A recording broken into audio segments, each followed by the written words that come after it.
शुरू होने जा रहा है देश का सबसे बड़ा मुकदमा, आपकी अदालत, रजत शर्मा के साथ।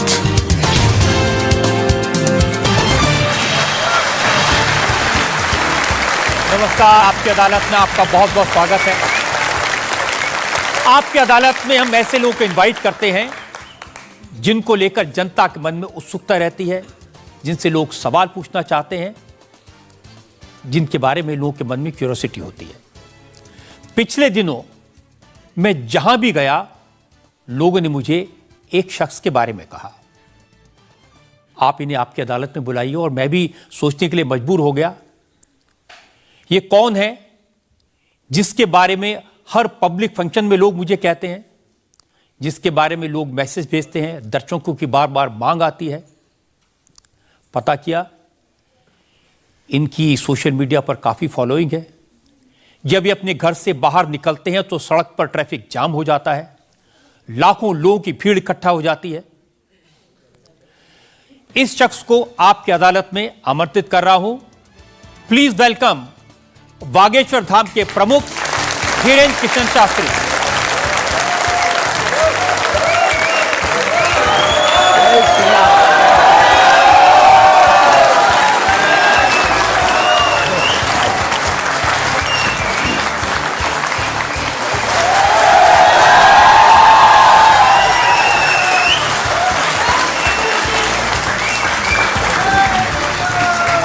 और धीरेन्द्र कृष्ण शास्त्री पर मुकदमे में आज हमारे जज हैं वरिष्ठ पत्रकार विनोद अग्निहोत्री।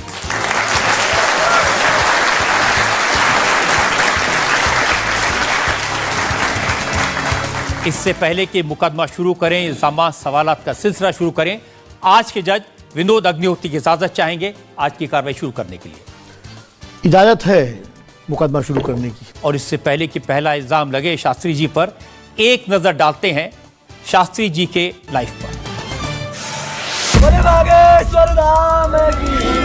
आजकल पूरे देश में बागेश्वर धाम के प्रमुख धीरेन्द्र कृष्ण शास्त्री की बहुत चर्चा है। कोई उन्हें चमत्कारी कहता है, कोई उन्हें अंतर्यामी कहता है, कुछ लोग उन्हें पाखंडी कहते हैं, लेकिन धीरेन्द्र कृष्ण शास्त्री खुद को पक्का सनातनी बताते हैं। अब हिंदू एक हो जाओ, सनातनी एक हो जाओ, यही हम चिल्ला रहे हैं कब से। शक्ति का प्रभाव दिखाना यही हमारा उद्देश्य है। धीरेन्द्र कृष्ण शास्त्री का दावा है कि उनके ऊपर बजरंगबली की विशेष कृपा है। वो भक्तों का दुख दर्द सिर्फ अपने इष्ट तक पहुंचाते हैं। चूंकि भक्तों पर कृपा बरस रही है, इसलिए धीरेन्द्र कृष्ण शास्त्री का प्रताप भी बढ़ रहा है। उनके भक्तों की संख्या अब लाखों में है। धीरेन्द्र कृष्ण शास्त्री सिर्फ 26 साल के हैं। साल 2 साल में ही बागेश्वर धाम के पीठाधीश्वर के रूप में वे विख्यात हो गए। अब बड़े बड़े मंत्री और अफसर भी उनके दरबार में हाजिरी लगाते हैं। धीरेन्द्र कृष्ण शास्त्री सबसे पहले नजरों में आए जब संस्कार टीवी पर उनकी भागवत कथा दिखाई जाने लगी। फिर वो चमत्कार भी दिखाने लगे। 21वीं सदी के इस कथावाचक के वीडियो आजकल हर मोबाइल में है। बाबा इंस्टाग्राम से लेकर फेसबुक तक हर जगह छा चुके हैं। जैसे जैसे धीरेन्द्र कृष्ण शास्त्री की लोकप्रियता बढ़ी तो विवाद भी सामने आ गए। धीरेन्द्र कृष्ण शास्त्री का दावा है कि वो कोई पैसा नहीं लेते। जो उनके दरबार में आना चाहता है उसे सिर्फ हनुमान जी के यहाँ नारियल बांधकर अर्जी लगानी पड़ती है। धीरेन्द्र कृष्ण शास्त्री एक अच्छे वक्ता हैं। अब उनका संकल्प है कि वो सनातन धर्म को घर घर पहुंचाएंगे और भारत को हिंदू राष्ट्र घोषित करवाएंगे। आपकी अदालत में धीरेन्द्र कृष्ण शास्त्री अपना मुकदमा खुद लड़ेंगे। तो आइए शुरू करते हैं आज का मुकदमा। आपकी अदालत में पहला इल्जाम धीरेन्द्र कृष्ण शास्त्री पर। आपकी अदालत में बागेश्वर धाम के प्रमुख धीरेन्द्र कृष्ण शास्त्री पर आरोप है कि ये पब्लिसिटी के लिए स्टंट करते हैं। शास्त्री जी, बहुत सारे लोगों ने मुझे कहा कि आपको आपकी अदालत में बुलाएं। सोशल मीडिया पर आपकी मैंने देखा बहुत लंबी चौड़ी फैन फॉलोइंग है, 40 लाख लोग आपको फॉलो करते हैं। बहुत सारे वीडियोस मुझे लोगों ने भेजे। आप सड़क पर निकलते हैं तो चारों तरफ भीड़ लग जाती है। तो एक वीडियो मैं जनता को दिखाना चाहता हूं जो आपके लोगों ने मुझे भेजा है।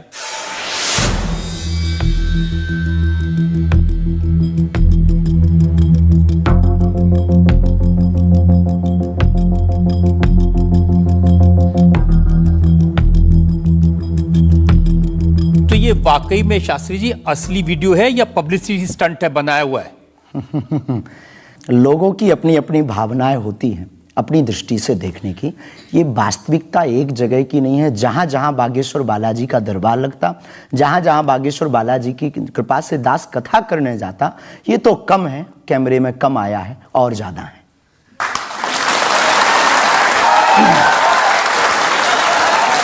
लेकिन 26 साल की उम्र में इतनी चर्चा, इतनी पब्लिसिटी, ऐसा क्या है आप में? जिसका गुरु बलवान होता है, चेला पहलवान होता है। जो लोग कहते थे ईश्वर नहीं होते या भगवान नहीं होते, हमारी दृष्टि में इस छोटे से गांव से, गढ़ा गांव, मध्य प्रदेश के बुंदेलखंड में एक छोटा गांव गढ़ा है। गढ़ा में रहने वाला एक छोटे परिवार का बालक धीरेन्द्र कृष्ण अगर यहां तक पहुंच सकता है बालाजी की कृपा से, तो भारत का प्रत्येक व्यक्ति भगवत कृपा से कहीं भी पहुंच सकता है। आपने ये नहीं बताया कि यहां तक कैसे पहुंच गए हैं। ये जो लोग हैं, जो फॉलो करते हैं, जो आपके बारे में इतनी बातें करते हैं, ये क्यों करते हैं? क्या है आप में? बागेश्वर बालाजी की कृपा वो सब पर है। लेकिन आप अगर कहेंगे, क्योंकि आपसे जीतना तो बड़ा मुश्किल है, हम पहले आपको साफ कर दें कि चूंकि आपका नाम तो रजत शर्मा जी है, लेकिन हम आपको दयालु नाम से, क्योंकि हमारी भारतीय परंपरा में बड़ों का नाम नहीं लेते, तो हम आपको दयालु कहकर संबोधित करेंगे, अगर बुरा ना लगे तो। नहीं, आप कुछ भी करिए। वैसे हम आपके यहाँ आज मेहमान हैं, तो ये हमारा अधिकार भी है। तो दयालु जी, हमारे ऊपर, सबके ऊपर बागेश्वर बालाजी की कृपा है, लेकिन हमने अपने गुरुदेव की जो चरणों की सेवा की, उस सेवा के माध्यम से ऋषि परंपरा की जो मंत्र विधा हमको प्राप्त हुई है, वो हमारे पास एक ऐसी अनूठी है जिससे पूरा विश्व की मंगल कामना भी करते हैं। पूरा विश्व अपनी समस्याओं के समाधान के लिए गुरु के नाते बागेश्वर धाम चला आता है। शायद इसीलिए लोग हमारे पास आते हैं। मैंने तो ये देखा कि जब से आप संस्कार टीवी पर आना शुरू हुए और लोगों ने आपके प्रवचन सुने, उसके बाद लोकप्रियता बड़ी तेजी से बढ़ने लगी। हाँ, ये कह सकते हैं माध्यम है, परंतु देखो साधन है, साध्य नहीं। दरबार 3 पीढ़ी से लग रहा, हमारे दादा गुरु जी भी लगाते थे, हम भी 11 साल से लगा रहे। नजर आपकी आज पड़ी है अब इसमें, और हमें ये लगता है कि इसमें ये हमारी गलती नहीं है, देखने वाले की गलती है। बड़ी देर से देखा है हमें, हम तो पहले से ही गुरु कृपा से चमकदार थे। मुझे तो लग रहा है बहुत जल्दी देख लिया आपको, अभी तो आपकी उम्र ही कुछ नहीं है। हम उस परंपरा से हैं, जब 5 वर्ष की अवस्था में ध्रुव जी लीला कर सकते हैं, प्रहलाद जी लीला कर सकते हैं, तो हम 26 साल में क्यों नहीं लीला कर सकते हैं? तो आपने क्या क्या लीलाएं की हैं? कोई ऐसी लीला नहीं की जिसमें हम फंसे हैं, लेकिन आपकी अदालत में आए हैं, और आपके उसमें आप जो कह रहे हैं, तो हमारे जीवन में गुरु कृपा से जो जो किया, सब सनातन के लिए किया, और केवल सनातन के लिए करें। लीला का मतलब ये, हम कोई ईश्वर नहीं है, हम कोई भगवान नहीं है। साधारण जैसे ये इंसान है, वैसे हम मानव हैं, हम में कोई अलग नहीं है। बस हमने अपनी परंपरा को ठीक से जाना, ये अलग है। आप जब स्कूल में पढ़ते थे तो जैसे बाकी छात्र होते हैं ऐसे ही थे लगभग, और मास्टर जी कहते थे ये स्कूल में ना आए तो अच्छा है, इतना शरारती है। हाँ, उपद्रवी तो थोड़ा थे, क्योंकि हम जाते थे तो एक तो बहुत कम जाना होता था, लेकिन बहुत गंभीर और सौम्य भाव से हम जाते थे, और लोगों की भावनाएं हमारे पास रहती थी। चूंकि हमारे दादा गुरु का नाम बहुत प्रसिद्ध था, तो दादा गुरु के कारण लोग हमको भी प्रेम देते थे, स्नेह देते, दुलार देते। हमारे दादा गुरु जी को हनुमान जी का 2 बार साक्षात्कार हुआ, ऐसा हमने माना, और उनके अनुयायियों ने माना। तो हम जब स्कूल में जाते थे, तो बचपन से ही बड़ी कृपा थी, तो लोग, बच्चे हमारे पास आते थे, सब क्लासें एक साथ हो जाती थी, 9वीं 10वीं 8वीं सब एक हो जाती थी, जिसमें हम बैठते थे। अच्छा महाराज जी बताइए हमारी कितनी परसेंटेज बन रही है? तो हम वो बचपना उस वक्त ऐसा भाव रहता था दिखाने का। अब तो बहुत गंभीर हो गए, लोगों ने कह करके हमें बड़ा गंभीर बना दिया। तो वो भाव रहता, अच्छा ठीक है तेरी प्यारे 56% बन रही और मेहनत कर 60 हो जाएगी। तो कौन हनुमान जी बताते थे कितनी परसेंटेज? गुरु प्रेरणा हमसे कोई शक्ति बात नहीं करती है, कोई सामने नहीं हमारे पास बैठती है, हमें तो अनुभव होता है, प्रेरणा होती है। जो ऋषि परंपरा में प्रेरणा है, जो हमारे भारत में अनेकानेक महापुरुष, तो हमको प्रेरणा लगती है, ऐसा अनुभव होता है कि ऐसा होगा, जैसे हमें प्रेरणा लग जाती है कि ऐसा होगा, वो हम लिख देते हैं और इष्ट कृपा से और अपने इष्ट के प्रति आस्था से वो बात सत्य निकलती है। हमारा जीवन भी बड़ा अभाव से गुजरा। एक छोटी झोपड़ी रहती थी, वो भी झोपड़ी कच्ची झोपड़ी, उसमें पिताजी रहते थे, हमारी माँ, हमसे छोटी बहन और उससे छोटा भाई, 5 लोग उसमें रहते थे। उसी में भगवान को स्थान था। दादा गुरुजी निर्मोही अखाड़ा से साधु थे, तो उन्हें परिवार से ज़्यादा मतलब नहीं था। तो बड़ा अभाव में गुजरा हमारा जीवन, बहुत विचित्र स्थितियों में गुजरा। लेकिन अभाव ने प्रभाव की महिमा बताई और आज प्रभाव ने हमें अभाव की महिमा बताई। तो आप कह रहे हैं कि जब छात्र थे तो साधारण छात्र थे जैसे बाकी बच्चे होते हैं, वैसे आज घर परिवार वैसा था जैसे बाकी लोगों का होता है? कोई नई बात नहीं, कोई ऐसा, हम कोई ईश्वर नहीं है, हम संसार से कोई अलग से ब्रह्मा जी की फैक्ट्री से सेट नहीं भये।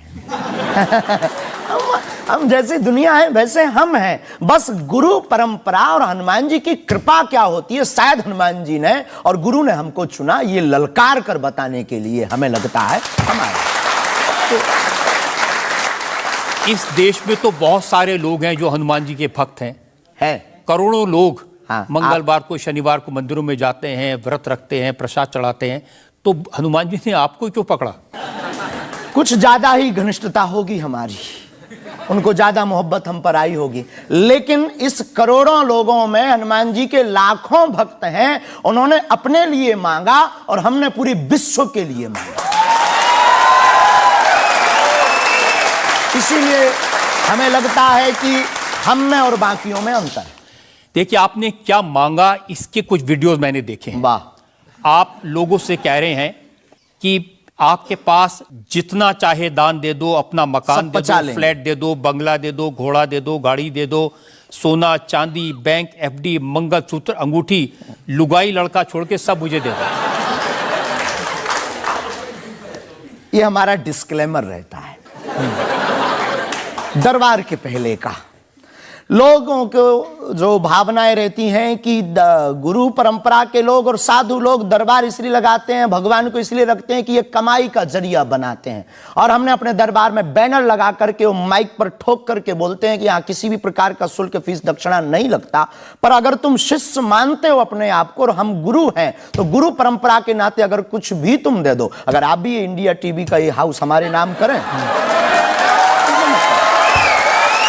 हमें कोई दिक्कत, हमें कोई दिक्कत, और लेते भी हैं। लेना बुरा नहीं है, उपयोगिता बुरी है। लेकर के उसका सदुपयोग करते या दुरुपयोग करते, हम लेते हैं। कोई अगर देता है तो स्वीकार करते गुरु के नाते। हम उस परंपरा से हैं जहां अंगूठा तक दान गुरु को दे दिया जाता है, हम भी लेते हैं। कितना कमा लेते हैं? हमारी तो कोई फिक्स कमाई नहीं है, क्योंकि हमारी कोई कंपनी या बिजनेस नहीं है। कोई चढ़ा जाता है, हमारे पास करोड़ों सनातनियों का प्यार, लाखों करोड़ों लोगों की दुआएं, हजारों संतों का आशीर्वाद, इतनी कोई हमारी हिसाब कमाई किताब तो रखता होगा ना कि कितना पैसा आया। जितने सनातनी उतनी कमाई, हिसाब आप लगाओ।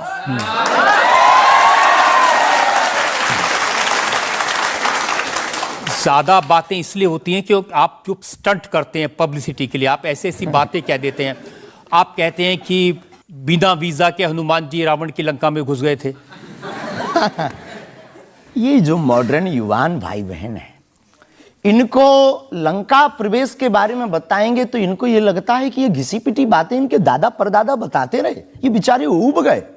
इनको कुछ ऐसा चाहिए कि उस अध्यात्म से कनेक्ट हो पाए। और जैसे रावण ने मुझसे फोन पे बात की। हाँ बिल्कुल, हम वही बोलने ही वाले थे।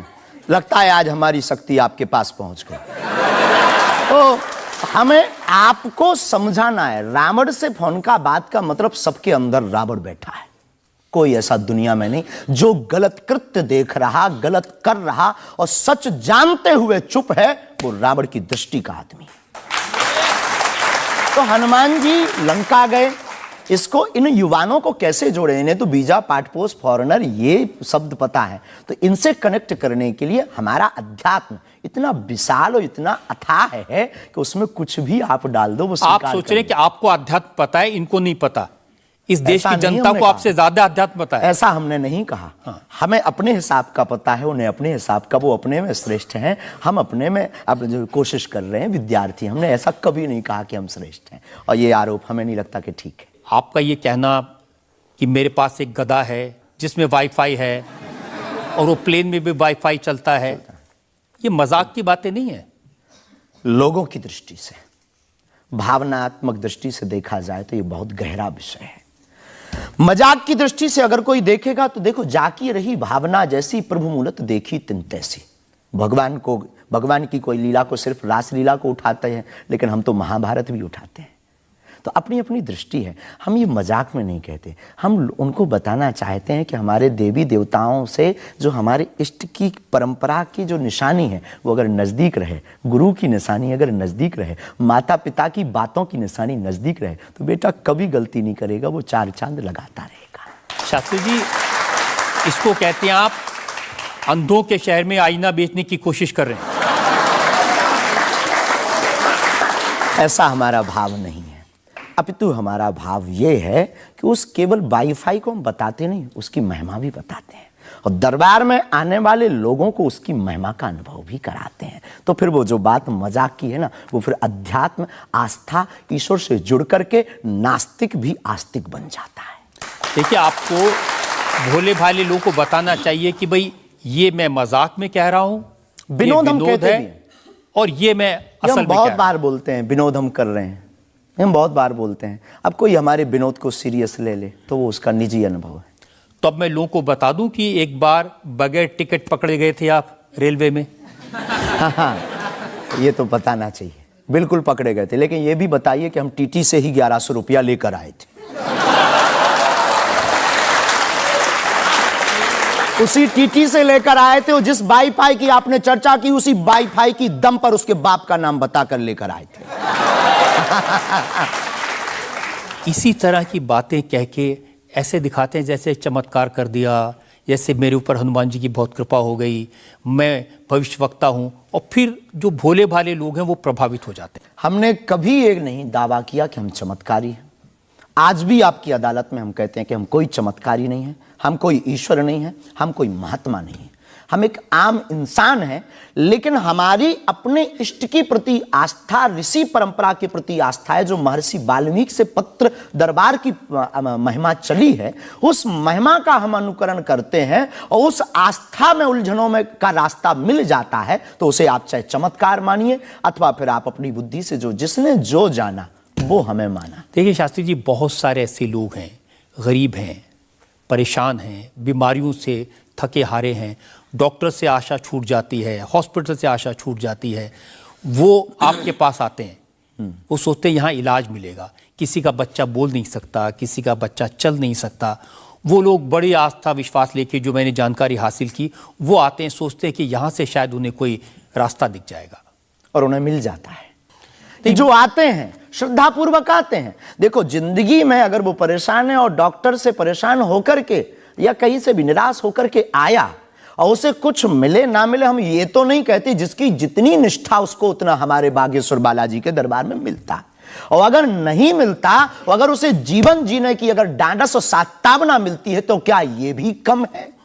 बिना पैसों में, बिना दक्षिणा दिए, बिना कुछ लगे अगर हनुमान जी से जुड़ रहा, अगर वो प्रभु से जुड़ रहा, अगर उसे जीवन जीने में 4 दिन की जिंदगी है, डॉक्टर ने कह दिया तो मर जाओगे, लेकिन बागेश्वर धाम के नाम से उसके चेहरे पे मुस्कुराहट है कि मेरा हारे का सहारा है, तो अगर ये मुस्कुराहट उसके चेहरे पर आती, इससे किसी को गुस्ताखी क्यों? देखिए, अगर बागेश्वर धाम आने से लोगों का इलाज हो जाता है, तो फिर आपको कैंसर हॉस्पिटल बनाने की क्या जरूरत है? यही तो हम बताना चाहते हैं कि दुआ और दवा दोनों आवश्यक है। हमने ये नहीं कहा कि हम डॉक्टरों के खिलाफ हैं। अब मैंने पूछ लिया तो आपने दवा ऐड कर दिया उसमें। नहीं, हमने औषधालय बागेश्वर धाम पर खुलवाया है, और मंदिर के समीप खुलवाया है। वहां पर ग्राम पंचायत का भवन है, वहां पर आयुर्वेदिक औषधालय है। दुआ और दवा मतलब नीचे दवा है, और वहां ठीक नहीं हुए तो दुआ के लिए चढ़ जाओ मंदिर पर।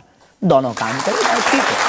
और ये कोई नई बात नहीं है, हमने ऐड नहीं की, डॉक्टर खुद ऐड करता है, ऑपरेशन करता है, जब ठीक नहीं होता तो वो भी कहता है तुम भी प्रार्थना करो। लेकिन ये सही है कि जिस इलाके में आप हैं उस इलाके में बहुत सारे ऐसे लोग हैं जो इसी तरह पर्ची निकालते हैं, जो इसी तरह दुआ की बात करते हैं। पूरे भारत में ऋषि परंपरा के अनेक लोग हैं, बहुत लोग तो नहीं कह सकते, पर अनेक लोग पूरे भारत में हैं। और केवल हमारे इलाके में नहीं, पूरे भारत में। हमारे इलाके में बागेश्वर बालाजी की महिमा और दादा गुरुजी के पास दरबार से, कृपा से बहुत से महापुरुष और भी। मैं बताता हूँ, एक लवलेश नाम के गुरुजी हैं, 20 साल की उम्र है, और वो भी इसी तरह से पर्ची निकालते हैं। हम कभी ऐसे मिले नहीं, इस भाव से हमारा कभी मिलना नहीं हुआ, और इस विषय पर उनका निज मत हो हम कह नहीं सकते, ईश्वर जाने। नहीं, मत तो पता नहीं, उनके ऊपर रेप का इल्जाम है और वो जेल में है, कह नहीं सकते। तो उस एरिया में ऐसे और भी बहुत सारे लोग हैं। अभी हम अर्जी लगाने के हिसाब से घूमे नहीं हैं, आप कहो तो इस बार जाकर के घूमेंगे कितने लोग हैं। अभी तो हमें एक पता है, छतरपुर जिले में एक गढ़ा गांव है, वहां बागेश्वर धाम है, वहां सदगुरु सन्यासी बाबा से परंपरा चली दरबार की, आप भी आइए। ये बात सही है कि देश में बहुत सारे ऐसे लोग हैं जो कहते हैं हमारे पास सिद्धि है। एक जयपुर में है, उन्होंने बताया कि मैंने कर्ण पिशाच को साधा हुआ है, और वो भी किसी की भी डेट ऑफ बर्थ बता देते हैं, किसी के परिवार वालों का नाम बता देते हैं। हमारे पास ऐसी कोई सिद्धि नहीं है, ना हमने ऐसी कोई साधना कर रखी है। हमारे पास सिर्फ अपने इष्ट पर, हनुमान जी पर भरोसा है, जो अष्ट सिद्ध नवनिधि के दाता हैं। ना हम कोई डेट बताते हैं, ना हम कोई नाम बताते हैं, और अगर उनकी कृपा से पता चल जाए तो कोई बुरी बात नहीं। जनता में जो लोग सवाल पूछना चाहते हैं। आमतौर पर क्या होता है कि संत का नाम आते ही हमारे माइंड में एक इमेज बनती है कि दाढ़ी होगी, बहुत ही जो उनकी वेशभूषा होगी बहुत ही सिंपल और सरल होगी, लेकिन आपकी वेशभूषा देख के, टोपी देख के लगता है एकदम कलरफुल रहता है। आपकी दुनिया ही रंगीन है तो साधु को भी रंगीन होना चाहिए। बहुत बढ़िया, बहुत बढ़िया। जब 7 रंगों की भरी दुनिया है माय डियर सिस्टर, 7 रंगों से भरी दुनिया है, तो मुझे क्या दिक्कत है। और हम कोई साधु नहीं, हम कोई महात्मा नहीं, ना हमने चोला ले रखा है। हम एक वर्ण व्यवस्था की बात नहीं करेंगे, हम एक गुरु के शिष्य हैं और आम इंसान हैं। और अगर कोई सरनेम पूछे तो हम शुक्ल वंशीय सरयू पारी ब्राह्मण हैं। तो जो 7 ब्राह्मणों की वेशभूषा है वो हमने धारण की, गुरु के नाते हमने ये पादुका अपनी एक परंपरा को निर्वाहन करने के लिए धारण की। और टोपी कोई आया तो दे गया, अगर आप कुछ दो बहन हमें तो वो भी स्वीकार है। आप चाहो तो कुछ हमें पहनने को दे सकते हो, हम पहन लेंगे। एक वेबसाइट ने लिखा कि ये जो टोपी पहनते हैं, ये पहनाने वाले से भी कुछ गुरु दक्षिणा लेते हैं। जो कपड़े पहनते हैं, जो कपड़े जिसके दिए पहनते हैं, उससे भी कुछ पैसा लेते हैं। आज तक ऐसा कोई मिला नहीं है, खोज जारी है। किसी ने हमें आज तक दक्षिणा नहीं दी, टोपी पहनाने के नाम पर या कपड़े पहनाने के नाम पर। हम तो राह चलते कोई मिल जाता है तो उसका पहन लेते, अपना दे देते हैं। हम तो साधु उस परंपरा के हैं, उस परंपरा के। लेकिन अच्छे लगते हैं आपको ये रंग बिरंगे कपड़े? बहुत आनंद आता है। क्या दिक्कत है साहब? किसी को दिक्कत है वो हमसे ज्यादा रंगीन पहने। एक शायर ने कहा कि जो खानदानी रईस हैं वो मिजाज रखते हैं नर्म अपना, आपका लहजा बता रहा है आपकी दौलत ये शोहरत नहीं।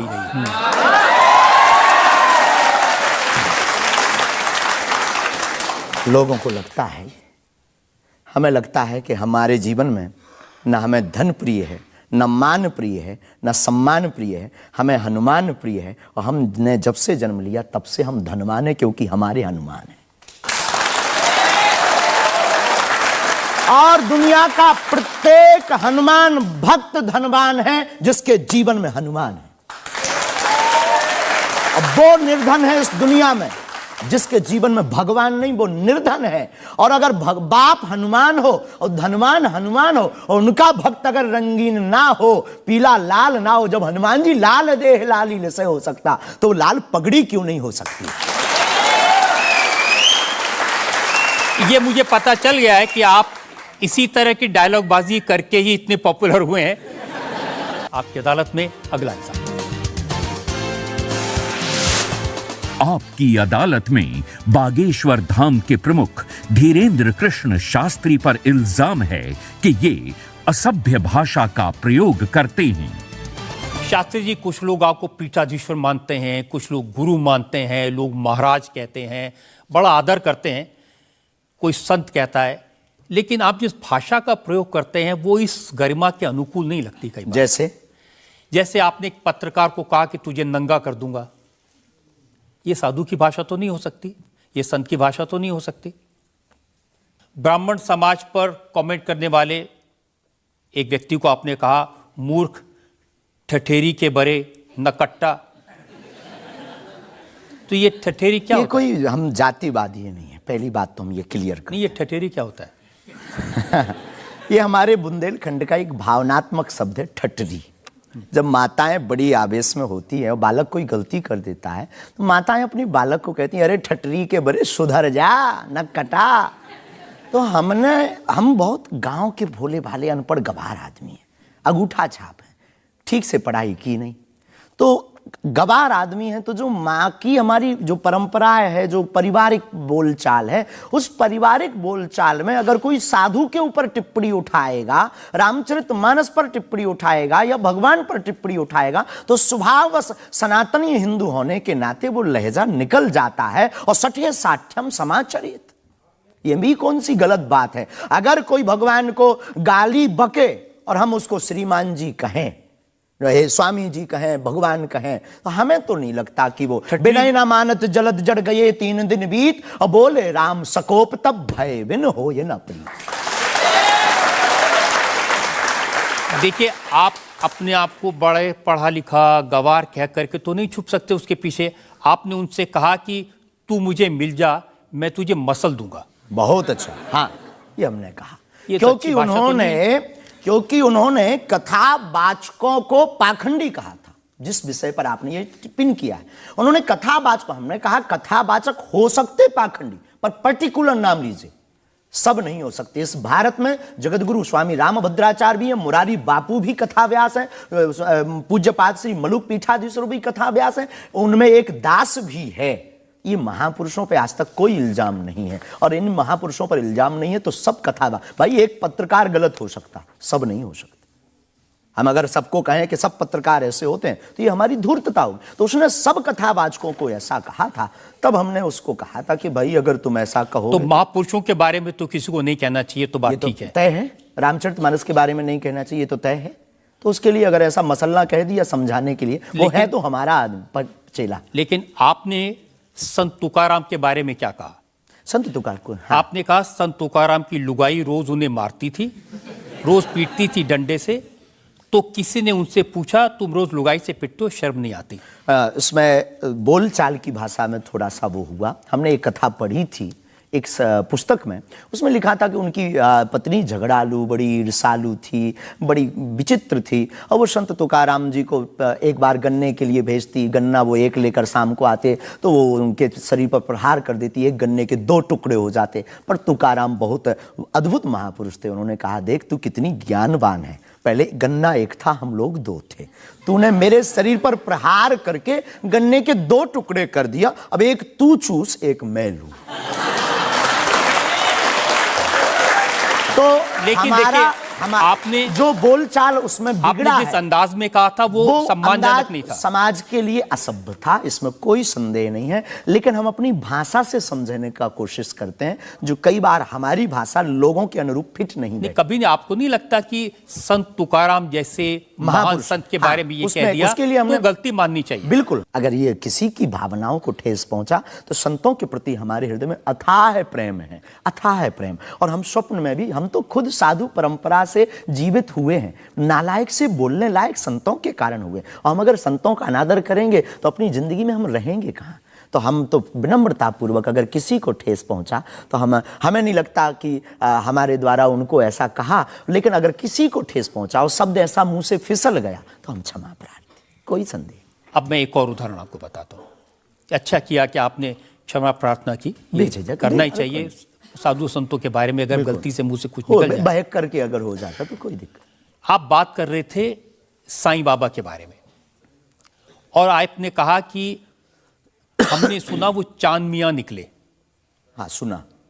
आपने कहा कि कई बार लगता है कि 33 कोटि क्या कम पड़ गए, और समझदार के लिए इशारा काफी है जी। जिन साईं बाबा को करोड़ों लोग मानते हैं, करोड़ों की श्रद्धा उनमें है, उन्हें भगवान मानते हैं, उनकी पूजा करते हैं, उनके मंदिरों में लाखों लोग जाते हैं, उनके बारे में इस तरह की भाषा? बात ये थी, प्रश्न ये था, क्या साईं बाबा हिंदू हैं या मुसलमान? हमने कहा हम तो उस वक्त थे नहीं भाई साहब, अगर होते तो देखते टोपी पहनते थे कि माला।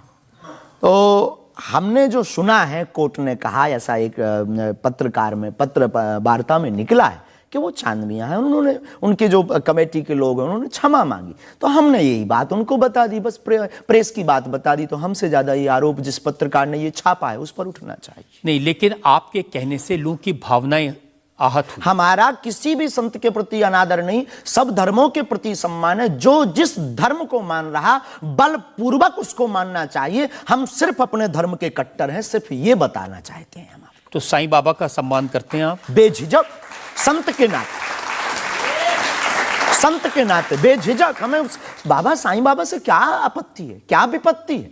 हमें अपने आप से आपत्ति नहीं है।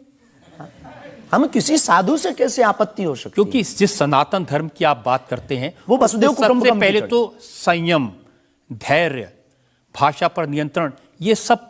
लेकिन कब तक धैर्य, कब तक संयम? राम की यात्रा पर कब तक पत्थर सहेंगे? पालघर के संतों को बर्बरता के साथ मारा जाता है, कब तक सहेंगे? रामचरितमानस की प्रतियां जलाई जाती हैं, कब तक सहेंगे? संतों को पाखंडी इस देश में बताया जाता है, कब तक धैर्य और संयम रखें? एक दिन भगवान का भी धैर्य खो गया था और उन्होंने भी बाण मार करके समुद्र को सुखा दिया था और रावण का दमन कर दिया था। तो हम कब तक धैर्य, ये भोले भाले लोग, ये भोले भाले सनातनी कब तक ये धैर्य सहेंगे? और एक बात हम आपकी अदालत में बोल देते हैं, सनातन के लिए अगर हमारे प्राण जाते हों और अगर लोगों की दृष्टि में हम असंयमित हैं तो ये हमें बने रहने दीजिए। देखिए, सनातन धर्म के बारे में आप अच्छी बातें कही, किसी को आपत्ति नहीं है। लेकिन अभी जो आप इतनी जोर जोर से कह रहे थे कब तक बर्दाश्त करें, कब तक बर्दाश्त करें, तो कौन आपको बर्दाश्त करने को कह रहा है?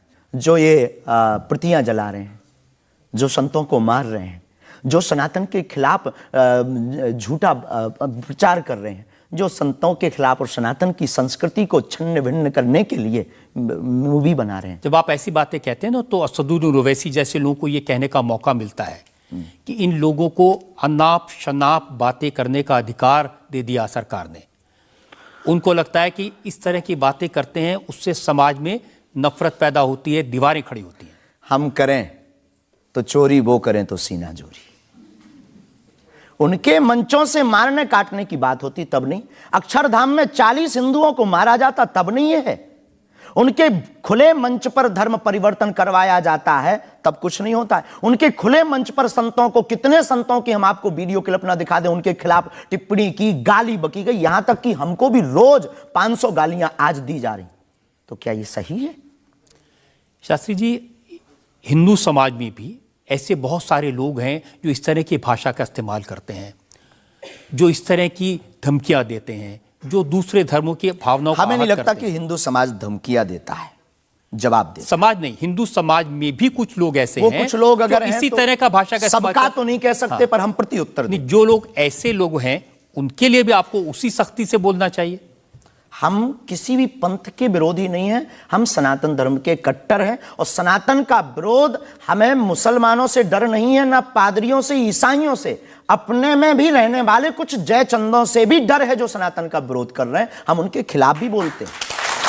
और ये जो मसलने वाला विषय है, ये मसलने वाला विषय जो हमने बोला है वो किसी मुसलमान के लिए नहीं बोला, एक हिंदू व्यक्ति के लिए ही बोला जब उसने संतों पर उंगली उठाई थी। और बोलना हमें मौलिक अधिकार है, हम भी भारतीय नागरिक हैं। मुसलमानों से कुछ परेशानी है आपको? बिल्कुल भी नहीं, हमारे तो मित्र भी हैं।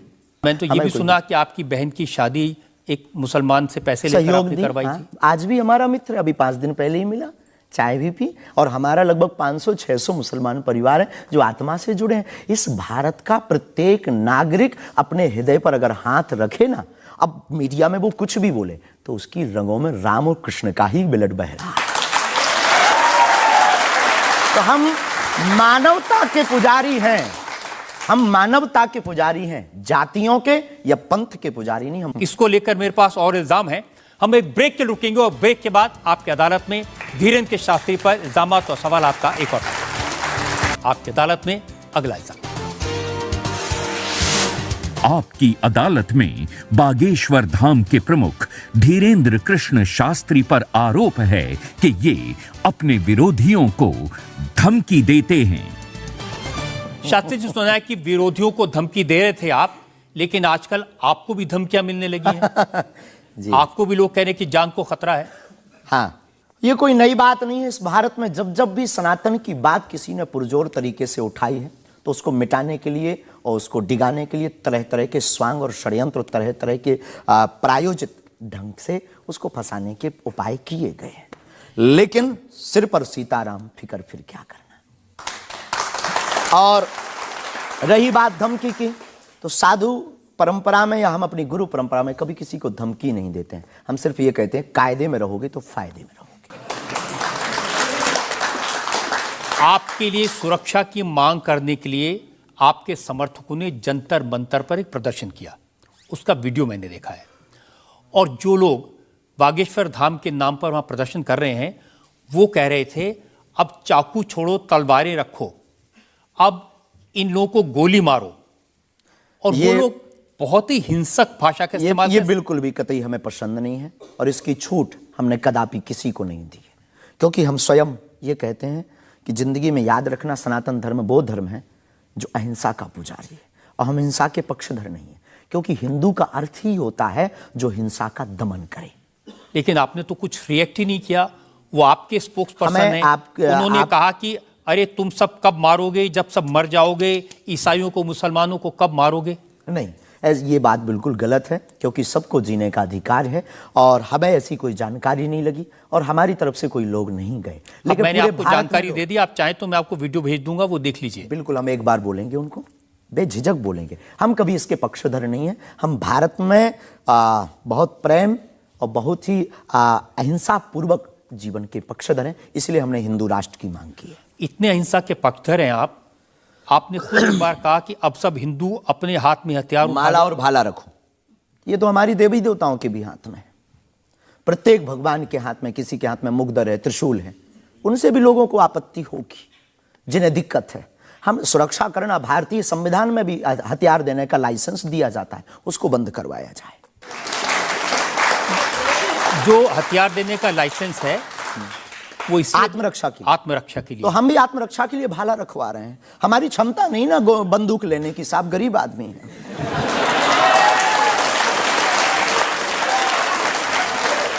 जब आप इस तरह की बातें करते हैं ना, तो फिर सवाल ये उठता है कि आपकी सुरक्षा के लिए टैक्स पेयर क्यों पैसा दे, जनता क्यों पैसा दे। आप इस तरह की बातें करेंगे, भाला की बात करेंगे, बंदूक की बात करेंगे, गोली की बात करेंगे, तो धमकी मिलेगी। हाँ मिलेगी, लेकिन हमने कभी बंदूक की बात नहीं की, हमने भाला और माला की बात की। और रही बात सुरक्षा की, तो प्रत्येक नागरिक की सुरक्षा करने की जिम्मेदारी भारत सरकार की है और हमें अपने इष्ट और भारत की सरकार पर भरोसा है, वर्तमान सरकार पर भरोसा है। साधु संत के तुम रखवारे, असुर निकंदन राम दुलारे, एक तो हमारा पहला भरोसा ही है। हमारे इष्ट हमारे हनुमान जी है और हमारा ये धमकी नहीं है। और बार बार मरना नहीं, एक बार बचना नहीं, तो डरना किस बात का। तो जब तक जिएंगे, प्राण अगर जाते हो चले जाएं, पर सनातन की चर्चा, घर घर राम पहुंचाने की चर्चा नहीं हम छोड़ेंगे। वो 50 उपाय कोई करें।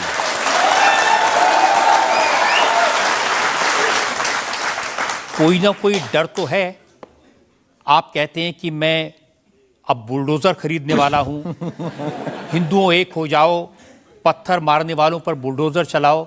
ये भी हमारा अहिंसात्मक बयान है, पूर्ण अहिंसात्मक। बुलडोजर कब से अहिंसात्मक हो गया? वाह, ये कुआं खोदने के भी तो काम आता है।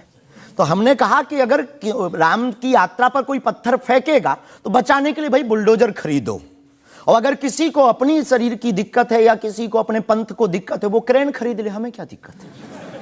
हम कोई रोक नहीं रहे हैं, लेकिन अभी हमारे पास इतना रुपया नहीं आया कि हम बुलडोजर लें, और अगर आप लोग सहयोग करेंगे तो हम रख लेंगे। देखिए,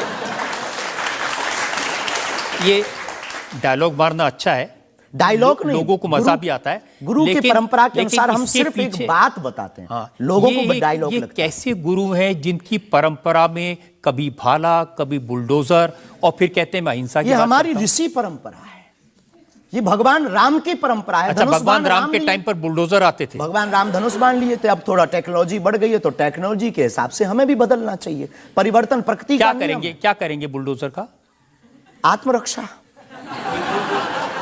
घर के बाहर रखेंगे कि देख भाई तू आना मत, ये भी है भाई। बंदूक जो इनके पास होती, सिपाहियों के पास चलाते थोड़ी है अनेक बार, वो तो दिखाने के लिए होती है कि तू कुछ करना। आप जो बातें कह रहे हैं ना कि सिपाहियों के पास भी बंदूक होती है, जो सीमा पर रक्षा करते हैं उनके पास बंदूक होती है, हमारे पास क्यों नहीं हो सकती? ऐसी बातें जानते हैं, मैंने किससे सुनी थी बहुत साल पहले, भिंडरान वाले से। ये कौन है? भिंडरान वाले पंजाब में जो आतंकवाद फैला था उसके सिंबल थे। नहीं, हमने कभी बंदूक की बात नहीं की, बुलडोजर की। उनसे मैंने ये सवाल पूछा था। उन्होंने बुलडोजर रखी थी। मैं आपको बताता हूँ, उनसे मैंने, देखिए ये मजाक की बात नहीं है, मैंने उनसे सवाल पूछा था कि उनकी आपत्ति क्या थी कि जो हिंदू हैं वो यज्ञोपवीत क्यों पहनते हैं और सिख लोगों को कृपाण लेकर जाने की इजाजत क्यों नहीं होती। तो मैंने उनसे कहा कि यज्ञोपवीत से क्या नुकसान किसी को हो सकता है? तो उन्होंने कहा नहीं, इससे भी गला घोट के मारा जा सकता है। मैंने कहा आप तो बंदूक की बात कर रहे हैं। तो उन्होंने यही कहा था कि सिपाहियों के हाथ में भी तो बंदूक होती है, वो भी आत्मरक्षा के लिए। तो ऐसी बातें जो लोग गुरु परंपरा के लोग हों उनको नहीं कहनी चाहिए। आपकी दृष्टि से कह सकते हैं, लेकिन हमें लगता है कि आत्मरक्षा के लिए सब कुछ जरूरी है और वर्तमान समय में आवश्यक है। और बुलडोजर की बात अगर कहें तो बुलडोजर का पूर्ण अहिंसात्मक बयान है और किसी व्यक्ति से अगर आप जोड़ रहे हैं तो वो उसका निज मत है। हमारा मत बंदूक की तरफ। सनातन धर्म का मत क्या है? सनातन धर्म का मत है सत्य, अहिंसा, दया, क्षमा, दान, जप, तप। मारकाट की बात तो नहीं करता। वीरता भी है, ये वीरता का प्रतीक है बुलडोजर। चाय भी मंगवा दो साहब। अच्छा, हम चाय पियेंगे, हमें चाय पीना की बड़ी चाहते हैं। आदत है। हाँ, तो पानी और चाय दोनों भेजा जाए। जी। वैसे तो संतों को चाय पसंद नहीं आती है ना? लेकिन आपके बारे में जितना मैं रिसर्च की हूँ मुझे पता चला है आपको चाय बहुत पसंद है। क्या ये सही है? जी बहन, बहुत सही बात है। जो कौन सी चाय पसंद करते हैं? अदरक वाली चाय, और हमारे दादा गुरुजी को बहुत प्रिय है। इस चाय से हमारी याद जुड़ी हुई है दादा गुरु से। हम 2 भाई हैं वैसे तो, पर ताऊ चाचा के मिलाकर के 10 भाई हैं। और हम जब दादा गुरुजी के पास जाते थे तो सब ऐसे ही बैठते थे। तो दादा गुरुजी बहुत सिद्ध महापुरुष, बहुत कम बोलते थे, महापुरुष थे। तो वो चाय पीते थे तो अपनी जूठी चाय, खूब ये जो नरेली है, इसकी आधी चाय हमको देते थे। तो हमारे जीवन में हमें ये लगा कि ये नालायक से बोलने लायक गुरु के इस प्रसाद के कारण बना है। और इसके पीछे एक और रहस्य है, प्रत्येक बालक को अपनी परंपरा को छोड़ना नहीं चाहिए, चाहे किसी भी लेवल पर पहुंच जाए। शायद ये भी सूत्र है।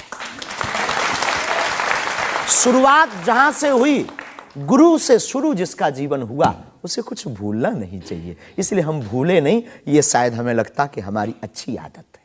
चाय बुरी आदत, क्षमा कीजिए। युवाओं से प्रार्थना है, मत पीना, हम नहीं रुकेंगे।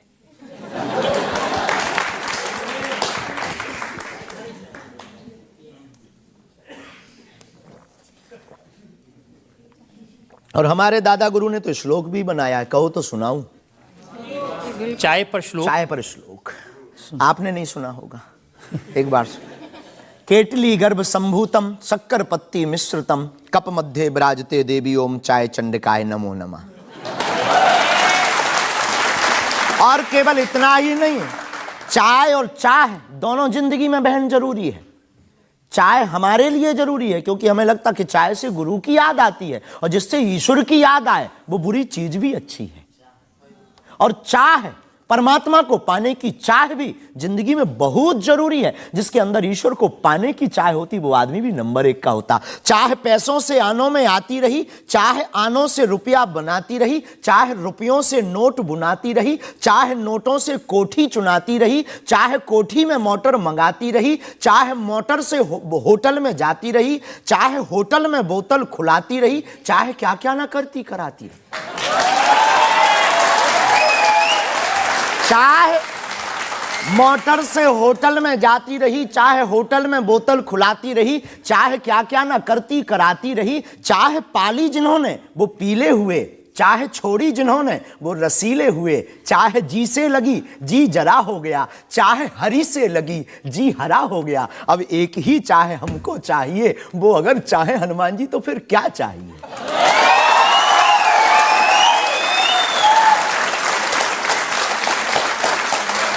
अब आप ये मत कहना कि ये डायलॉग बाजी है क्योंकि हम आपकी अदालत में ये कह दें, हमारा कोई भी बयान डायलॉग नहीं है, हमारा प्रत्येक बयान हमारे युवाओं को और भारत को जगाने का है। मैं तो सोच रहा था कि आपको पहले से पता होगा कि मैं क्या पूछने वाला हूं। शायद ये जो चाय आप पीते हैं, इससे एनर्जी आती है, ऊर्जा आती है, शक्ति मिलती है? लगभग गुरु की याद आती है। और देखो चाय पीना, देखो सच बात यह है कि चाय पीना ठीक नहीं है, चाय हानिकारक है, भूख मारती है।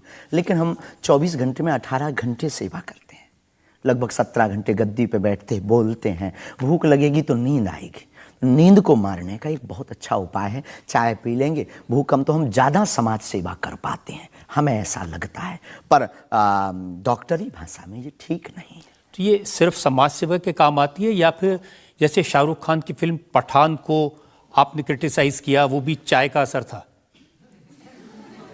चाय कोई नशा नहीं है, लेकिन अगर आप उसकी बात करें तो हमने सिर्फ सनातन की बात की कि हमारे सनातन पर भगवा रंग ही बेशरम क्यों बार बार। एक फिल्म 1987 के लगभग आई थी, संतोषी माता की फिल्म। संतोषी माता की फिल्म आने के बाद लोगों की भावना इतनी दृढ़ होगी कि शुक्रवार को टमाटर और नींबू बिकना कम हो गए।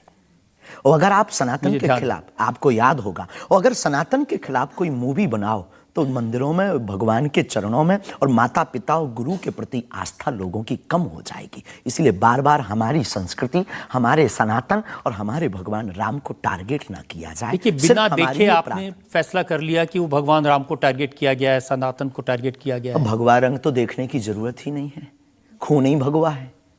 रंग से किसी धर्म को जोड़ना ये तो ठीक नहीं। ये देश तिरंगे का देश है और तिरंगे में तीनों रंग हैं। बिल्कुल है, और सब रंगों का सम्मान करना चाहिए। तो है, तो हमने कभी, अच्छा तो भगवा रंग, हरा रंग भी तो बेशरम हो सकता है। हाँ, क्यों नहीं हो सकता? हो सकता है। हाँ। बस यही हमारी मांग है। देखिए, ये इस तरह की जो मांगे करते हैं ना, उसी पर मुझे आपत्ति है। आप कहते हैं ये भारत राष्ट्र हिंदू राष्ट्र बने, बेझिझक बने, हिंदू राष्ट्र बनेगा। ये जातिवाद, हम जातिवाद के खिलाफ हैं। कब तक गालियां जातिवाद के नाम पर, कब तक राजनीतिक रोटियां सेकी जाएंगी? ये बंद करो अब। कब तक जातिवाद के नाम पर वोट लेंगे? आप ये बंद करो, भारत को हिंदू राष्ट्र बनाओ। सामाजिक समरसता होगी, सब में समानता होगी, सौहार्दता होगी, न पत्थर गलेंगे, न रामचरितमानस जलेगी, न राम के ऊपर कोई टिप्पणी होगी। हिंदू राष्ट्र होगा तो राम राज्य आ जाएगा। भारत विश्व गुरु है। शास्त्री जी, ये जो देश है ना, ये भारत के संविधान से चलता है। वो संविधान जो बाबा साहब अंबेडकर ने बनाया था। क्षमा कीजिए, हम उसके आदर करते हैं, हमारे पूर्वजों ने स्वीकार किया। कहां आदर कर रहे हैं? वो संविधान कहता है ये धर्मनिरपेक्ष राज्य है, इसमें रिलीजन के नाम से इसको देश नहीं बनाया जा सकता। संविधान का प्रथम पृष्ठ ही भगवान राम के चित्र से प्रारंभ होता है। हाँ, बिल्कुल। संविधान का प्रथम पृष्ठ, जिस देश का संविधान भगवान राम से प्रारंभ हो, तो क्या वो हिंदू राष्ट्र, राम राज्य नहीं हो सकता है? वही संविधान जो भगवान राम के पृष्ठ से शुरू होता है, वही संविधान कहता है कि भारत एक धर्मनिरपेक्ष राज्य है। हमने ऐसा सुना है, पढ़ा नहीं है, पूछना नहीं, पंथ निरपेक्ष कहा है। धर्म तो सिर्फ सनातन नहीं, धर्मनिरपेक्ष। हाँ, तो धर्म सिर्फ सनातन है, बाकी सब पंथ। देखिए, और जो देश धर्मनिरपेक्ष नहीं होते, जैसे हमारे पड़ोस में पाकिस्तान धर्म के आधार पर बना, उसका क्या हाल है ये आप देख रहे हैं। देख रहे हैं। लोगों के पास खाने को रोटी नहीं है, आतंकवाद चरम सीमा पर है। जब इस्लाम के नाम पर देश बनेगा, धर्म के नाम पर बनेगा, तो ये होगा। बिल्कुल बात सही है आपकी, लेकिन हम आपको बता दें, बाकी सब पंथ हैं, धर्म सिर्फ सनातन है।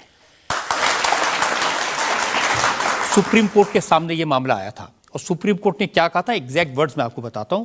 सुप्रीम कोर्ट ने कहा कि भारत जैसे धर्मनिरपेक्ष देश में धर्म के आधार पर घृणा फैलाने की, लोगों को बांटने की गुंजाइश नहीं है।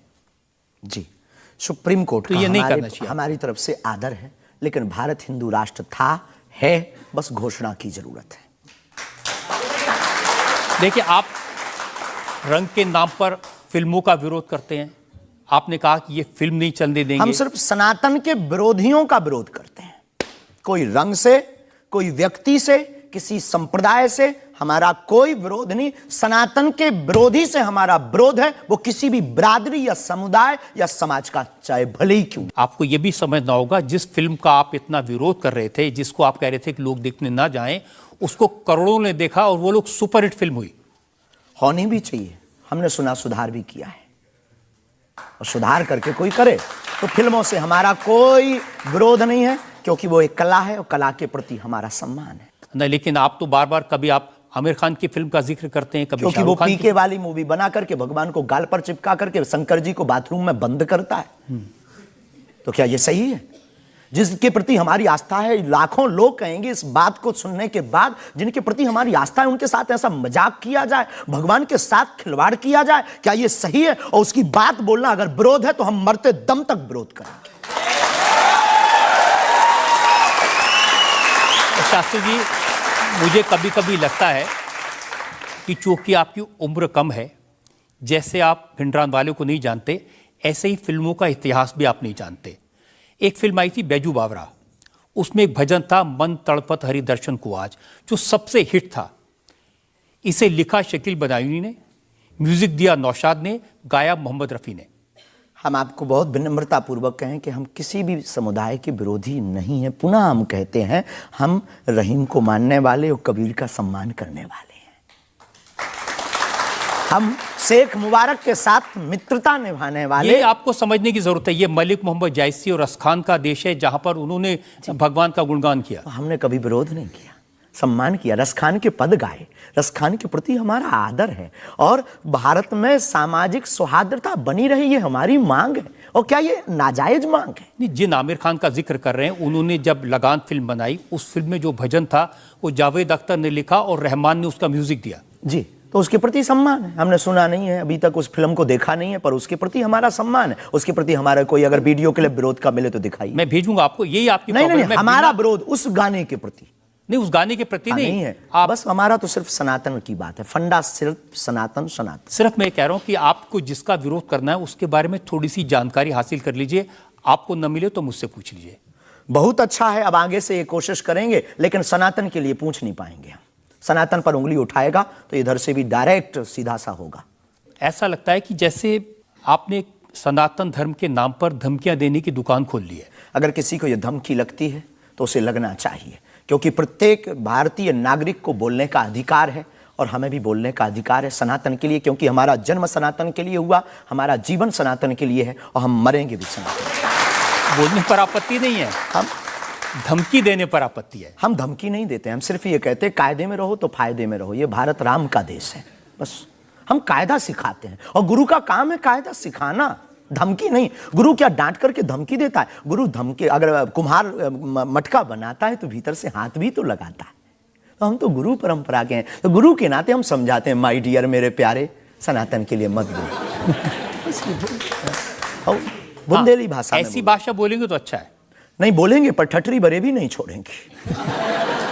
आपकी अदालत में अगला इंसान।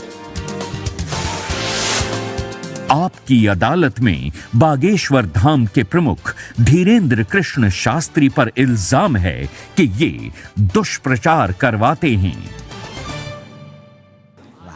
देखिए, एक उदाहरण मैं आपको देना चाहता हूं।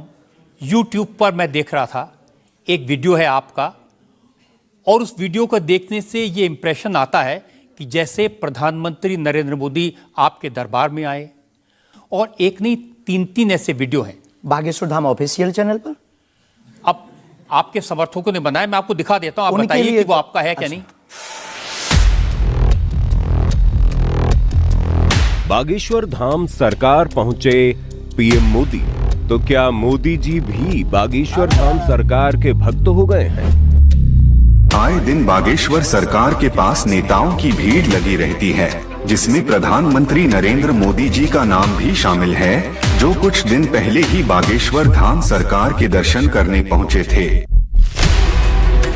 और कहा जाता है कि कुछ दिन पहले नरेंद्र मोदी जी भी बागेश्वर धाम सरकार से अपनी अर्जी लगवाने आए थे। तो आइए सुनते हैं स्वयं पंडित धीरेन्द्र शास्त्री से।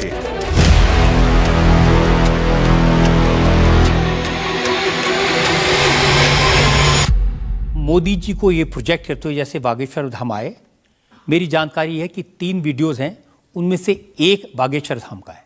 बागेश्वर धाम के ऑफिशियल चैनल से कभी हो ही नहीं सकता है, न ऐसी भूल हो सकती है, क्योंकि हमने कभी ऐसी इजाज़त नहीं दी। ये बहुत बड़ी गलतियां हैं। टीआरपी के चक्कर में रोज़ तो लोग हमारी शादी करवा देते हैं यूट्यूब पर। आपने सिर्फ ये भर देखा, ये भी तो देखिए कि हर बार हमारी लड़की बदल दी जाती है। हैप्पी बर्थडे कहीं ये कह दिया जाता है। एक ने न्यूज़ डाली थी, बागेश्वर सरकार 23 तारीख को परिणय सूत्र में बंधेंगे। संतों के फोन आने लगे। तो ये सिर्फ मीडिया पर, चूंकि बागेश्वर धाम बहुत सर्च हो रहा, और हनुमान जी भला सर्च हो क्यों ना। हनुमान जी तो लोगों की श्वास में, ये पवन पुत्र हैं। तो लोग बागेश्वर धाम बालाजी के नाम से सर्च करते हैं, तो लोगों को जो कुछ यूट्यूब वाले हैं, सब नहीं, कुछ यूट्यूब वाले हैं जो अपनी व्यूअरशिप बढ़ाने के चक्कर में इस प्रकार का कुकृत्य करते हैं, जो दुष्प्रचार है। और बागेश्वर धाम ने इस पर अनेक बार कार्रवाई भी की, उनके खिलाफ नोटिस भी भेजा, और अनेक बार डिस्क्लेमर भी बागेश्वर दरबार में हमने दिया है कि किसी भी प्रकार की भ्रामक जानकारी से बचें। धाम का इस प्रकार से कोई भी लेना देना नहीं है। ये खुद की निजता के साथ वो बेफुजूली के कार्य कर रहे हैं, और बागेश्वर धाम इसके लिए कानूनी कार्रवाई भी करवाएगा। शास्त्री जी, प्रधानमंत्री को लेकर इस तरह की वीडियो बागेश्वर धाम के नाम से जाएं, तो आपको नहीं लगता कि ये भोले भाले लोगों के लिए मिसलीडिंग है? लोग ऐसी बातों पर भरोसा कर लेंगे। धाम से तो हुआ नहीं, कोई कर रहा हो तो खबर नहीं है, पर कर रहा जो उसके खिलाफ कानूनी कार्रवाई। अगर आपके नाम ले भी कोई कर रहा है तो भी आपको कोई एक्शन लेना चाहिए। आपने कुछ कार्रवाई की है? हाँ, अनेक बार नोटिस भी भिजवाया है, अनेक बार कितने चैनलों को बंद करवाया है। जो कई बार कोई खान के खिलाफ कर देते थे हमारे लिए, कई बार कोई धमकी डाल दे, बागेश्वर धाम पहुंचे जेल, अब वो ऐसी हथकड़ी हो, वो पुलिस अगल बगल लगा देते थे। तो इनसे हमारी आपके सोच से भी प्रार्थना, इसको बहुत देखा जाएगा, आपकी अदालत को जब भी देखा जाए, इस प्रकार की भ्रामक जानकारी से बचें। हम इस प्रकार, कोई भी हमारा दरबार या कथा प्रदर्शन का विषय नहीं है, हमारी कथा और दरबार दर्शन का विषय है। तो आपकी तरफ से मोदी जी के वीडियोस को लेकर के क्या कार्रवाई की गई? इसमें अभी इसकी हमें आज पता लगा है कि मोदी जी का बना है। पूर्व में हमको वो जेएलएल वाला बताया था, हमें इसका ज्ञान नहीं है, लेकिन हम जाते ही तुरंत आपकी अदालत के बाद लीगली कार्रवाई एफआईआर अपने अमुक थाने पर करवाएंगे। अच्छा, इसके अलावा और भी बहुत सारे वीडियोस हैं। देवेंद्र फडणवीस का है, मनोज तिवारी का है। ये तो ये भी फर्जी वीडियो है? अरे नहीं, ये तो आए थे, इनके मत करवा दियो ना ना ना। देवेंद्र फडणवीस जी भी आए थे, मनोज तिवारी हमारे बहुत प्रिय शिष्य हैं, वो भी आए थे, और बहुत आए हैं, पर मोदी जी नहीं आए हैं। हाँ, ये बता देते हैं। तो इन पे एफआईआर जी डिलीट ना करवा दियो, आप रोक दियो। लेकिन आपके 1-2 सेंटेंसेस हैं जिसमें आप कुछ मोदी जी कह रहे हैं, मोदी जी आइए। हाँ, वो हम लंदन में दरबार में थे, ये शायद उससे अगर ये जोड़ा हो, पूरा तो देखा नहीं, उससे जोड़ा हो तो खबर नहीं, हौस नहीं। मोदी जी वो जहाँ लंदन में राम कथा हम कर रहे थे, तो श्री राम मंदिर के, सनातन मंदिर के जो प्रमुख हैं वो एक मोदी जी हैं, और वो भी गुजराती हैं। तो वो दरबार में बैठे हुए थे, किसी कारण उनकी व्यवस्था के कारण प्रशंसा के लिए उनका जिक्र आया, तो लोगों ने शायद वो कट करके उठाया हो, हमारे स्मरण में ऐसा है। लेकिन ये भी गलत है, ये भी अपराध है। वो भी ऑफिशियली बिना लीगली सहमति लिए बिना आप कोई भी वीडियो शेयर या वो नहीं कर सकता, ऐसा कुछ नियम है, तो ये भी गलत है। मैं आपको बताऊं शास्त्री जी, मैंने 40 साल हो गए मुझे पत्रकारिता में, ऐसे बहुत सारे उदाहरण मैंने देखे हैं। चंद्रा स्वामी का उदाहरण देखा था, वो नरसिम्हा राव के साथ उनकी तस्वीरें, राजीव गांधी के साथ उनकी तस्वीरें, जॉन मैकेंद्रो के साथ तस्वीरें, लिज टेलर के साथ, ये अंतर्राष्ट्रीय ख्याति प्राप्त लोग हैं, और वो ये तस्वीरें दिखाकर अपनी दुकान चलाते थे। और वाकई में जो दुनिया के बड़े बड़े लीडर्स थे, उनसे उनकी पहचान थी। ब्रुनई के सुल्तान उनके शिष्य बन गए थे इसी वजह से। अफ्रीकन कंट्रीज के प्रेसिडेंट थे मोबुतू, वो उनके शिष्य बन गए थे। हमारा कभी भी भाव, कोई आवे सब सम्मानीय है। हमारा ये भाव नहीं है कि हम आपकी फोटो दिखा करके लोग हमको माने। देखो, आप हमारी मीडिया पर प्रचार कर सकते हो, पर अगर दम नहीं होगी, सत्यता नहीं होगी, तो व्यक्ति एक बार आएगा, लौटकर कभी नहीं आएगा, आपको भी गाली देगा, हमको भी गाली देगा। तो ये माध्यम हो सकते हैं, साधन हो सकते, साध्य नहीं।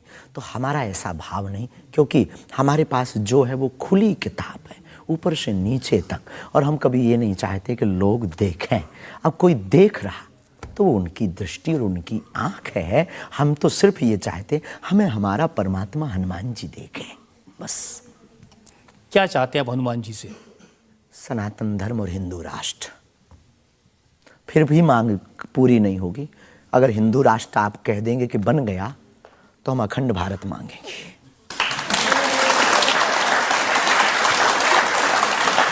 अगर वाकई में आपको भरोसा है कि बजरंगबली ऐसी इच्छाओं को पूरा कर सकते हैं, करते हैं हमारी तो तो कर रहे हैं। स्केल थोड़ा बढ़ाइए ना, उनसे कहिए कि पुतिन को समझाएं कि यूक्रेन से अपनी सेना वापस ले ले।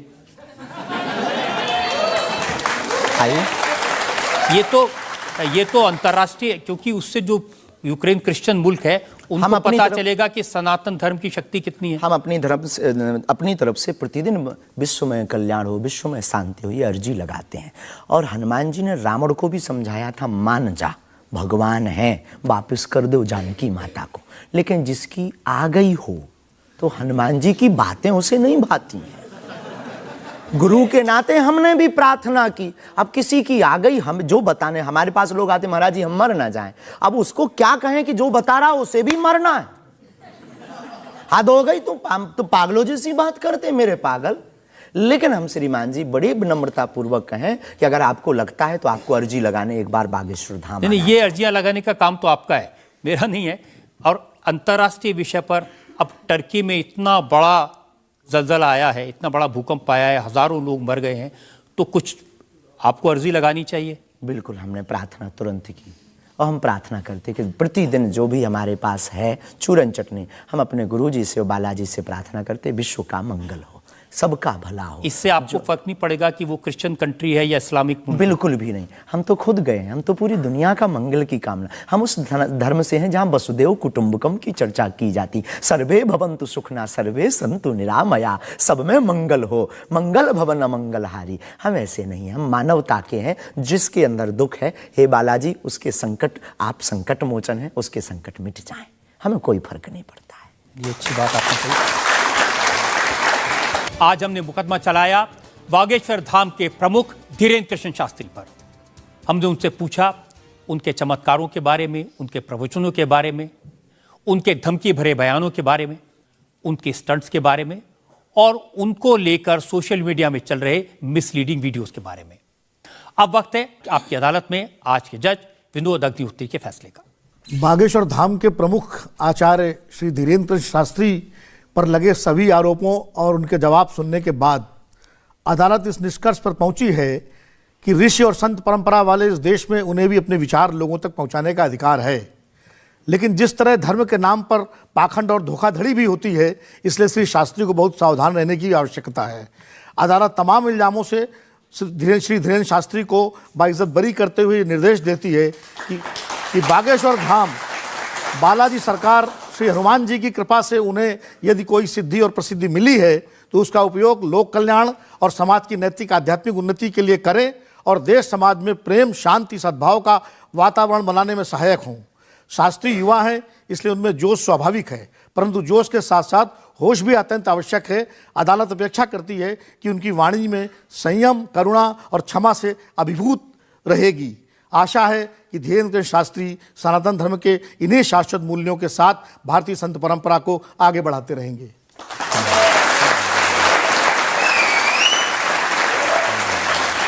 इस विश्वास के साथ कि हमारे जज साहब ने जो हिदायत दी है धीरेन्द्र शास्त्री उसका पालन करेंगे, संभल कर रहेंगे और समाज में किसी भी तरह की भ्रांतियां न फैलें, इसका ध्यान रखेंगे। आपकी अदालत का आज का मुकदमा यहीं खत्म करते हैं।